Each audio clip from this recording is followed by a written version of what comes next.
সাকিব আল হাসানের পরিচয় দুইটা, খেলোয়াড় হিসেবে একটা পরিচয়, আরেকটা হচ্ছে ওনার রাজনৈতিক পরিচয়। দেশের ক্রিকেট ইতিহাসের সেরা ক্রিকেটারকে নিয়ে সবশেষ কয়েকদিনের সবথেকে বড় আলোচনা, সাকিব কি দেশে আসতে পারবেন?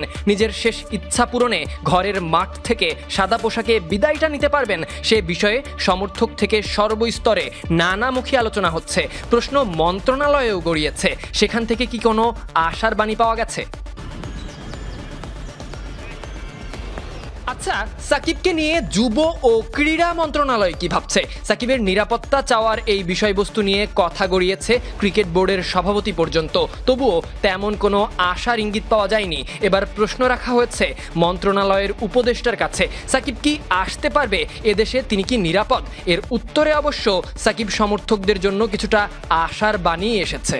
যুব ও ক্রীড়া মন্ত্রণালয়ের উপদেষ্টা আসিফ মাহমুদ সজীব ভুইয়া সাকিবের ব্যাপারে মন্তব্য করেন, খেলোয়াড় হিসেবে আমাদের একজন খেলোয়াড়কে যতটুকু নিরাপত্তা আমাদের দেওয়ার দায়িত্ব সেটা অবশ্যই আমরা দিব, কিন্তু ওনার রাজনৈতিক পরিচয়ের কারণে জনগণের যদি কোথাও ক্ষোভ থাকে, ওনাকে ওনার জায়গাটা পরিষ্কার করা প্রয়োজন। রাজনৈতিক জায়গা থেকে ওনার যে রাজনৈতিক অবস্থান সেটা নিয়েও কথা বলা প্রয়োজন। সাকিবকে ভাবা হয় বাংলাদেশের জান, বাংলাদেশের মান। সেই সাকিব নিজের দেশে ক্রিকেটার হিসেবে নিরাপত্তা পেলেও সাবেক সরকারের দোসর হিসেবে কতটুকু নিরাপত্তা পাবেন সে বিষয়ে বেশ খানিকটা সন্দিহান। সরকার পতনের পর সাকিব আল হাসানের বিরুদ্ধে হয়েছে বিভিন্ন কারসাজির অভিযোগ, সবশেষ শেয়ার বাজার কেলেঙ্কারি, সব মিলিয়ে ব্যক্তি সাকিবের পতন যেন ওই সরকারের সাথেই হয়েছে। বেঁচে আছে ক্রিকেটার উপাধিটা, যে উপাধিতে তিনি মানুষের মন জয় করেছেন, হাজারো আলোচনা সমালোচনার ঢেউ পাড়ি দিয়েছেন, রাতে পারফরমেন্সের আলোতে পুরো জাতিকে আলোকিত করেছে। এজন্যই তাকে নিয়ে এত মাতামাতি, এত খুনসুটি।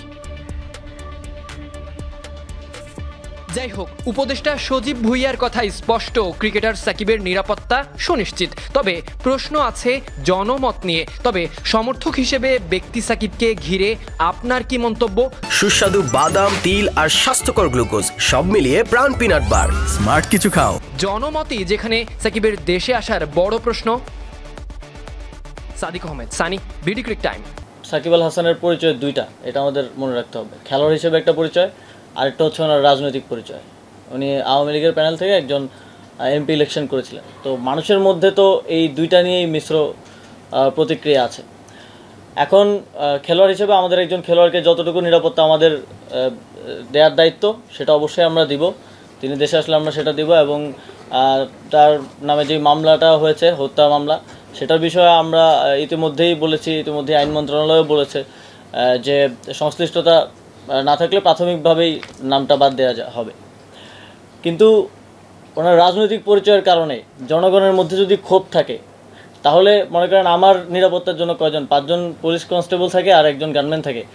আমার উপরে যদি দেশের 16 কোটি জনগণের, লেটসে 10 কোটি জনগণের যদি ক্ষোভ থাকে, তাহলে এই 5-6 জন আমাকে কী নিরাপত্তা দিবে? আমারও তো সেক্ষেত্রে নিরাপত্তার সুযোগ নেই। তো সেক্ষেত্রে জনগণের যদি কোথাও ক্ষোভ থাকে, সেটাকে তো আমাকেই রিডিউস করতে হবে আমার কথা দিয়ে।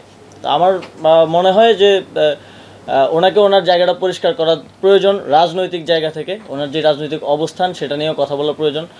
অলরেডি মাশরাফি বিন মুর্তজা বোধহয় কথা বলেছেন সেই বিষয়টি নিয়ে। তো জনগণের পক্ষ থেকে যদি নিরাপত্তা ঝুঁকি থাকে, সেটা কেউই কাউকে আসলে দিতে পারবে না। শেখ হাসিনাকেও তো নিরাপত্তা দেওয়া যায়নি, তাকে দেশ ছেড়ে পালাতে হয়েছে।